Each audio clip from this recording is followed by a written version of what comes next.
दिल्ली के ग्रेट कैलाश जैसी एक अत्यंत संपन्न कॉलोनी के एक आलीशान बंगले में रणवीर सिंह राजपूत नाम का एक व्यक्ति गुस्से में अपना अकाउंट बुक फेंक रहा है। राम मनोहर झुनझुनवाला की बातों पर विश्वास करके उसने अपने व्यापार में 60 करोड़ का भारी नुकसान कर लिया है। 2 साल बीत चुके हैं, ब्याज तो दूर की बात है, असल रकम का 10% भी वापस नहीं आया। छी छी, अपनी बात पर कायम न रहने वाले लोगों पर विश्वास करके इतने सारे पैसे देना मेरी बहुत बड़ी गलती थी। तभी उसकी पत्नी दलजीत कौर वो उसके सीने और कंधे को सहलाती है और समझाते हुए कहती है। दलजीत कौर रोते हुए परेशान होकर, आप छोटी छोटी बातों पर इस तरह चिल्लाकर अपना बीपी क्यों बढ़ा रहे हो? शांत हो जाइए। अभी हाल ही में जब आपको स्ट्रोक आया था तो डॉक्टर ने कहा था कि सेहत की परवाह किए बिना पैसों के लिए इस तरह गुस्सा करना बहुत खतरनाक है। क्या आप उनकी चेतावनी भूल गए कि अगर दोबारा स्ट्रोक आया तो स्थिति बहुत गंभीर हो जाएगी? आपने जो हजारों करोड़ों कमाए हैं, क्या वो काफी नहीं है? पैसे कमाने की भी कोई सीमा होती है या नहीं? हर दिन सिर्फ व्यापार के कामों में लगे रहने के कारण आप कोई शारीरिक परिश्रम भी नहीं कर रहे हैं। आप अगर पसीना बहाकर कोई काम करेंगे तो आपकी सेहत अपने आप सुधर जाएगी। मेरी बात मानिए, सब कुछ छोड़कर कहीं दूर चले जाइए, सब कुछ भूल जाइए, कुछ समय के लिए साधारण जिंदगी जिए, तब आपको ये चिड़चिड़ापन नहीं रहेगा, आपकी सेहत में सुधार होगा। अगर आप मेरी बात मानेंगे तो मुझे इस भगवान इन करोड़ रुपए की कोई जरूरत नहीं है, इनका मैं क्या करूंगी? अपनी पत्नी की बातें सुनकर रणवीर सिंह शांत हो जाता है और उसे मनाता है। तुम सही कह रही हो, मुझे आजकल बात बात पर बेकाबू गुस्सा आता है। ठीक है, बचपन की कहानियों में जैसे राजा भेष बदलकर अपनी प्रजा की परेशानियां जानने के लिए देश भ्रमण पर निकलता था, वैसे ही मैं इस व्यापार के घेरे से बाहर निकलूंगा। मैं कुछ दिनों के लिए कहीं दूर एक आम आदमी की तरह जीवन बिताऊंगा। तुम चिंता मत करो, मैं तुम्हें बीच बीच में अपनी खैरियत बताने के लिए फोन करता रहूंगा, ऐसे कहता है हंसते हुए। शहर के कुछ दूर पर हाईवे के किनारे शेरे पंजाब ढाबा नाम का एक ढाबा दिखाई देता है। इसे चलाने वाले व्यक्ति कोई नहीं बल्कि रणवीर सिंह राजपूत ही थे। घनी दाढ़ी, सिर पर पुरानी पगड़ी और पसीने से लथपथ शरीर, वह बिल्कुल एक साधारण रसोई जैसे दिख रहे हैं। लेकिन उस ढाबे के पीछे एक तिरपाल से ढकी हुई रोल्स रॉयल्स खड़ी थी। किसी को नहीं पता था वो कार किसकी है। ढाबे के बाहर एक बोर्ड पर लिखा था, यहाँ खाने की कोई तय कीमत नहीं, किसी भी हैसियत का व्यक्ति यहाँ खाना खा सकता है, अपनी हैसियत और खुशी के अनुसार जो देना चाहे वो दे सकता है।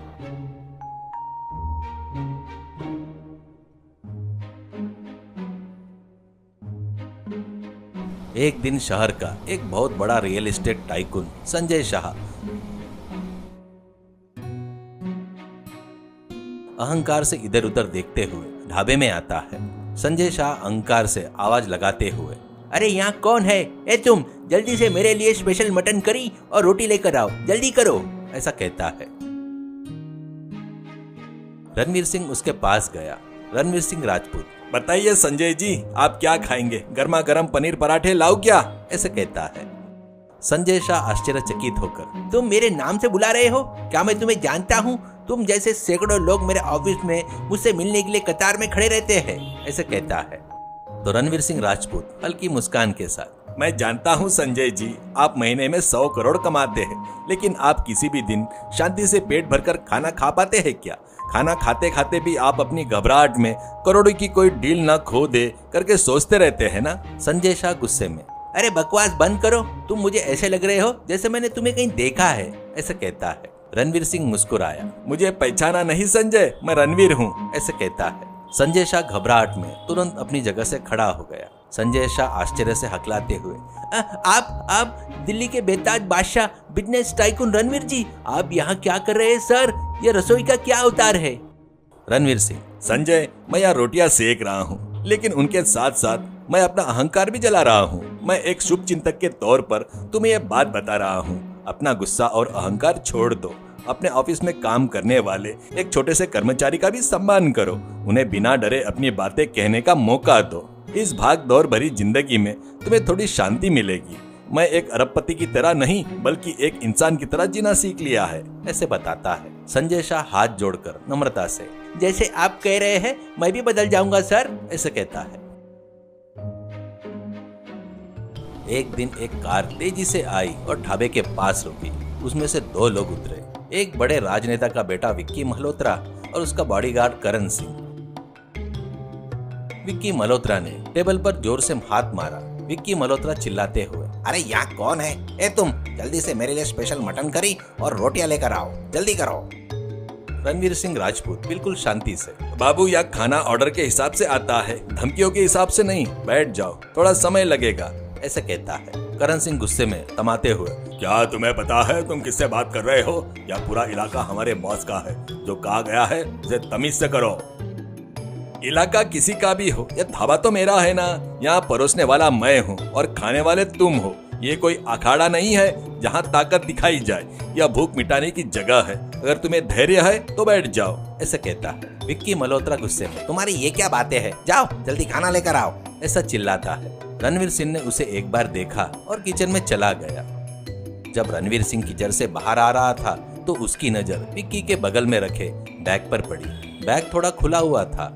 करण सिंह उसमें सोने के बिस्किट गिन रहा था। विक्की मल्होत्रा, ध्यान से देखो, क्या पूरे 70 बिस्किट है? रणवीर सिंह राजपूत तुरंत रुकते हुए, उस बैग में क्या है? वो बिस्किट क्या है? किसके है वो? करके पूछता है। विक्की मल्होत्रा ने घबराहट में तुरंत बैग को पीछे खींच लिया। तुम्हें फालतू की बातों से क्या मतलब है? अपने खाने पकाने पर ध्यान दो। अगर ज्यादा बोलोगे तो तुम्हारी जान हवा में उड़ जाएगी।